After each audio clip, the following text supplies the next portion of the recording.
Yo dudes! Welcome to the ultimate Wellington, the perfect holiday centerpiece vegan meal. Carves beautifully, takes 60 minutes and freezes so you can make it in advance. This is a beet Wellington based on jackfruit and mushroom. It's really fleshy, wrapped in a spinach pancake and a puff pastry finish. We're gonna serve this with gravy, takes 60 minutes from start to finish, and as Dave mentioned, it makes the perfect seasonal or holiday centerpiece dish. Beautiful, we've got a wide bottom pan on a high heat. I'm gonna take a little bit of oil and add in 1 tablespoon. Okay, in we go. 1 onion, which we have finely diced. Woo! I love the sound. So we're gonna fry this down for approximately 3 to 4 minutes until it starts to brown. And obviously, season as you go, so we're gonna go in a nice pinch of salt. And as that's frying down, I've got 1 tin of jackfruit. That's a 400-gram tin of jackfruit. This is the young, unripe jackfruit, which is quite fleshy and has this kind of pulled pork-like texture. I'm gonna roughly chop that up.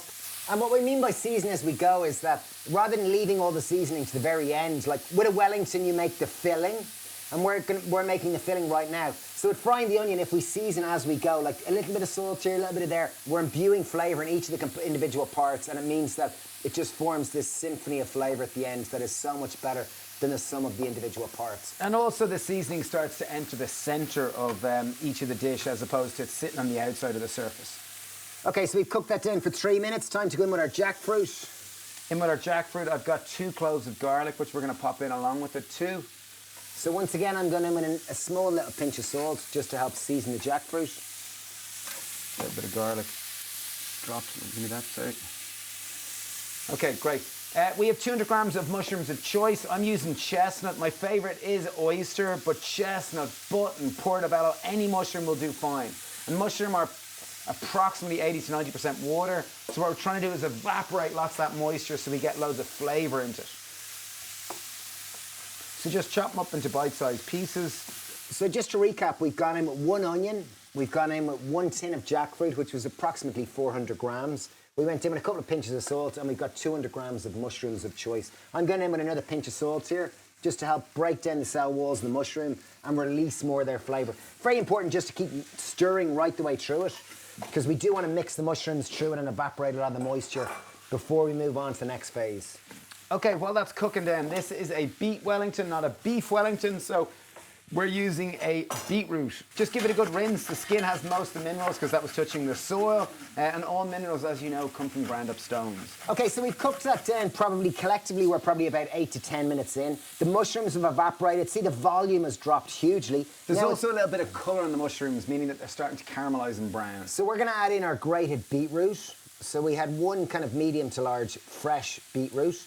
I'd avoid using any vac pack beetroot, because the fresh one, we're gonna get the bleed of the colour. You're gonna see now everything's gonna turn kind of a slight blood-like colour, as if it might have beef in it, if you know what I mean. I have 200 grams of cashew nuts. We toasted these. If you have untoasted, literally just pop them on a dry pan and cook them for 5 to 8 minutes, just stirring until golden all over. I'm just gonna finely dice these just until they're small little parts. So what these are gonna do is gonna add fiber, add bite, and increase the fat and satiation content. Okay, as that's cooking down, we're gonna make our sauce, and our sauce is just gonna imbue so much umami notes and flavor, increase the flavor profile. So, mushrooms and tamari or soy sauce are a marriage made in heaven. 2 tablespoons of tamari. In on top of that, 1 tablespoon of liquid sweetener of choice. We're using maple syrup. About half a teaspoon of cayenne pepper. That's just gonna add a little bit of spice, a little bit of heat. And if you didn't have cayenne, you could just add chili pepper. And if you don't like spice, you could leave it out. Half a teaspoon of black pepper. Again, just bringing more roundness to this dish. Smoked paprika, we're gonna go with 1 teaspoon. And finally, we have 1 tablespoon of miso. Miso is just gonna really up that umami note too. It is better to mix all these sauce ingredients in a glass, just to make sure that the miso is properly dissolved in the liquid. And really just work that through this dish. This is just downtown flavor. That's just gonna really add umami notes.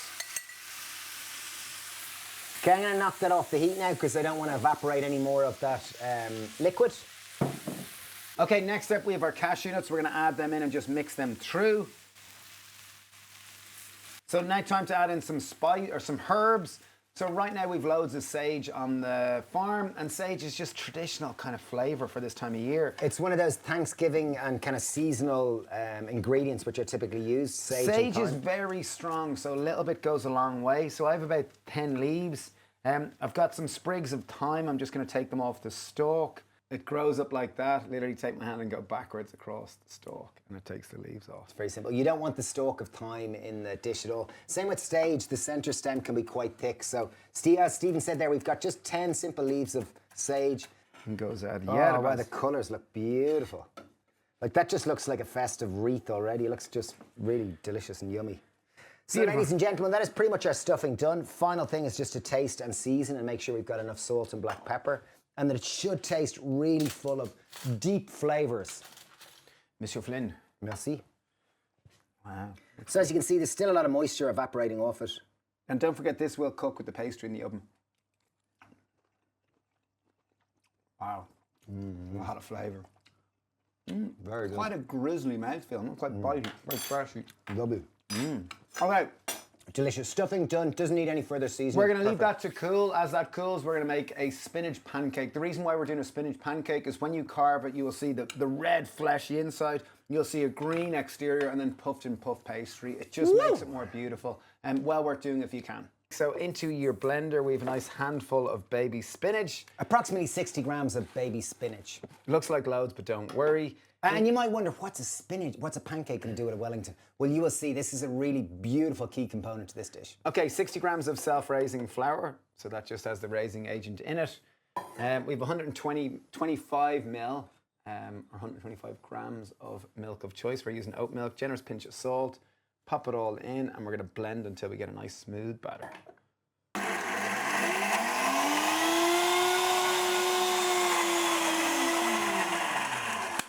Boom! Just blend until you get a smooth batter. Ooh, look at that. Okay, cool. We have a non-stick pan on medium heat. Make sure it's nice and warm. And we're going to add a few sprays of oil just to make sure that the pancake comes off easy, and it'll certainly caramelise one side of it. So we want to get 2 pancakes, so just make sure your pan is hot, because otherwise your first pancake can be a little bit of a sacrificial lamb, which you don't really want to do. Here we go. Ooh, good catch. Don't worry if it does caramelize on the outside and look a little brown. When we slice it, it's going to be really green in the interior, and that's what we're mostly looking for here. Okay, pancakes done, looking pretty. We got 1 big one and 2 small ones. That will suffice. Perfect. Great. Okay, time to make our Wellington. We've got 1 sheet of puff pastry. This is plant-based. It's obviously defrosted. Most puff pastry you'll buy typically will be plant-based because oil is cheaper than butter. Roll it out like this so it's smooth and flat. Take our spinach pancake. Just be careful here because this is still cooling. We're gonna, oh my God, the color is so beautiful, not? Yeah, it really is, wow. And then our 2 little slimers. Patches. Okay, great. Lay our spinach pancake out. Looks beautiful. I think the colours are amazing. Now we're going to start and lay. We want to have a nice mound here in the middle. Okay, compress our filling. Just make sure it's nice and compressed. What we don't want here is air pockets. Make sure to clean your hands because we don't want beetroot gum on the outside of our pastry. So carefully pick up the pastry and you're going to bring it over, half it over. Bring it over, bring it over. And just take your time with this part. And then from the other side again, just pull it up using the pastry so you don't have to touch it. Just pastry body temperature is quite warm, and pastry is normally fat-based and it normally melts it, so just be gentle with it. Here's top tip, just how to flip it. Pop it on top like that, compress it, get our tray. Pop our tray there like that. This is just to turn it so it goes seam side down. Compress it like that, pick it up and whoosh, on it. Do I need to make the sound effects? Whoosh, whoosh, whoosh. We want to bring the edges in. Just really compress the sides there. Take your time. This is just where we're putting a little bit of just shape on it, just making sure that it's nice and defined. Go a little bit on the overside here because we don't want any sticking out.